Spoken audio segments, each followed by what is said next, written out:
అందరికీ కూడా ముందు నమస్కారాలు. ముఖ్యంగా గడిచిన 10 సంవత్సరాలు అంటే 2014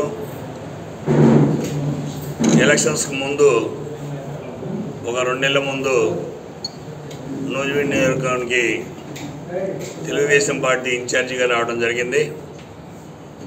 మరి అప్పటి నుంచి ఇప్పటి వరకు కూడా నూజివీడు నియోజకవర్గంలో తెలుగుదేశం పార్టీకి మరి నాయకులు కానివ్వండి, కార్యకర్తలు కానివ్వండి, అభిమానులు కానివ్వండి, అప్పుడున్న పరిస్థితి ఏంటో మీరు అందరికీ కూడా తెలుసు. అప్పటికి ఇన్ఛార్జి కూడా నేను వచ్చేసరికి ఇన్ఛార్జి కూడా ఎవరు లేరు. ఎందుకంటే ఆ రోజు చిన్న రామకోట గారు తెలుగుదేశం పార్టీ అభ్యర్థిగా గెలిచిన సంవత్సరాల 2 సంవత్సరాల లోపే ఇక్కడ ఉన్నటువంటి పరిస్థితులను బట్టి ఆయన ఇంకో పార్టీలోకి మారిపోవడం కూడా జరిగింది.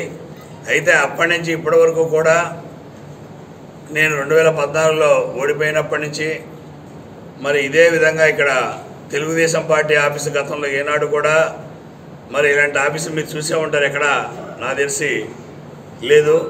కానీ ఇక్కడ ఈ ఆఫీసు బిల్డింగ్ కట్టించడం కానివ్వండి, ఆఫీస్ స్టాఫ్ కానివ్వండి, అన్ని కార్యక్రమాలు అన్నీ కూడా రాష్ట్రంలో తెలుగుదేశం పార్టీ ఏదైతే మరి ఏవి పేల్పించిందో అవన్నీ కూడా ఎక్కడ ఆపకుండా ప్రతి కార్యక్రమం కూడా నిర్వహించడం కూడా ఈ ఆఫీసులో జరిగింది.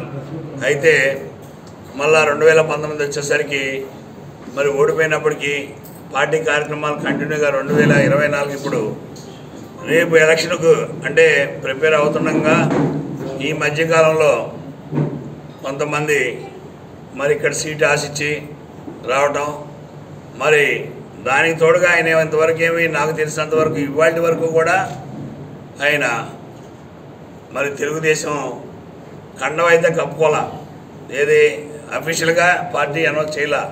కానీ ఇవాళ ఆయన్ని మరి ఇక్కడ ఇన్ఛార్జిగా ఇచ్చారని చెప్పేసి ఇప్పుడే అచ్చెన్నాయుడు గారు సెల్లు పెట్టడం జరిగింది.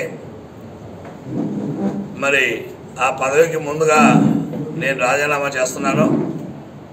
అదేవిధంగా తెలుగుదేశం పార్టీకి కూడా ఇప్పటి వరకు ఈ 10 సంవత్సరాలు నన్ను ఆదరించినటువంటి అభిమానులు కానివ్వండి, తెలుగుదేశం పార్టీ నాయకులు కానివ్వండి, కార్యకర్తలు వాళ్ళందరికీ కూడా మనస్ఫూర్తిగా అభినందనలు తెలియజేస్తూ, కానీ ఇలాంటి కార్యక్రమంలో ఒకటే మేము అడుగుతున్నాం, అసలు దేని తప్పించారో చెప్పండి. ఎవడన్నా అడగండి, ఒకడన్నా చెప్పగలిగాడేమో.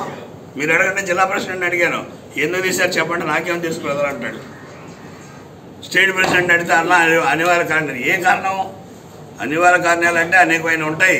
ఇదిగో ఈ పార్టీలో ఇలాగ ఇవ్వాల్సి వచ్చింది, లేదు అనివార్య కారణాల వల్ల నువ్వు వైసీపీ వాడిని తీసుకొచ్చి ఇక్కడ పెట్టాల్సి వచ్చింది, అదే అనివార్య కారణమా? వైసీపీలో ఎమ్మెల్యేగా ఉన్నాడు, నిన్నటిదాకా మన మీద ఎక్కారు వాళ్ళని తీసుకొచ్చి ఇక్కడ పెట్టావు, అదే అనివార్య కారణం అంటే నువ్వు చేయాల్సింది అదేనా? పైగా ఇంకొక విషయం, 2014 నుంచి కూడా 19 ఇక్కడ బహిరంగ సభ జరిగింది. ఏదైతే చంద్రబాబు నాయుడు గారు ఈ నియోజకవర్గం 2019 ఓడిపోయిన తర్వాత నూజివీడులో బ్రహ్మాండమైన సెంటర్లో బ్రహ్మాండంగా బహిరంగ సభ అయితే మీ కాబోయే ఎమ్మెల్యే ముద్రపోయిన వెంకటేశ్వరం అని చెప్పాడా చెప్పలేదా? మీడియా సాక్షి చెప్పండి, నా దగ్గర ఉంది అది కూడా వీడియో. ఆ తర్వాత పత్తిపాటి పుల్లారావు గారు జోన్ పెద్దాపురం 17/2/2023 ఉదయం 10ంటికి ఎక్కడ పెద్దాపురం దగ్గర పత్తిపాటి పుల్లారావు ఫోన్ చేసి వెంకటేశ్వరరావు ఎక్కడున్నావు అంటే నేను నూజివీడులో ఉన్నా అని అన్నాను. రేపు పొద్దున 10ంటికల్లా నువ్వు పెద్ద ఆయన పిలుస్తున్నావు రాగలవా అన్నాడు. సరే ఆయన ఏదైనా పిలిచారేమో పెద్ద ఆయన అంటేగానే వెళ్ళిపోయామండి.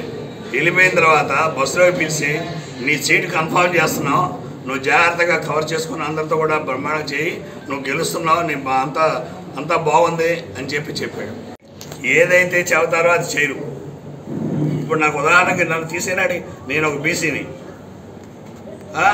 ఆ రోజు కష్టకాలంలో ఎవడెక్కడ పోటీ చేయనప్పుడు నన్ను పిలిచి యనమల రామకృష్ణ గారు నూజివీడు పోటీ చేయమని నన్ను నా ఇంటికి కబురు చేసి సీట్ ఇచ్చారు. నేను వెళ్ళి అడగల సీటు, ఆయన కబురు చేస్తేనే వెళ్ళా. ఇవాళ ఎందుకు తీసేశారని చెప్పడానికి ఎవరు రావట్లేదు ముందుకి.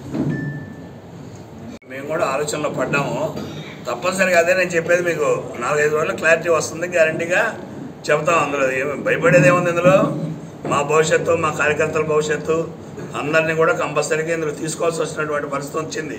ఎందుకంటే 10 సంవత్సరాలు ఈ పార్టీలో మరి ఎటువంటి దీక్షతో పనిచేసామో మీకు అందరికీ కూడా తెలుసు.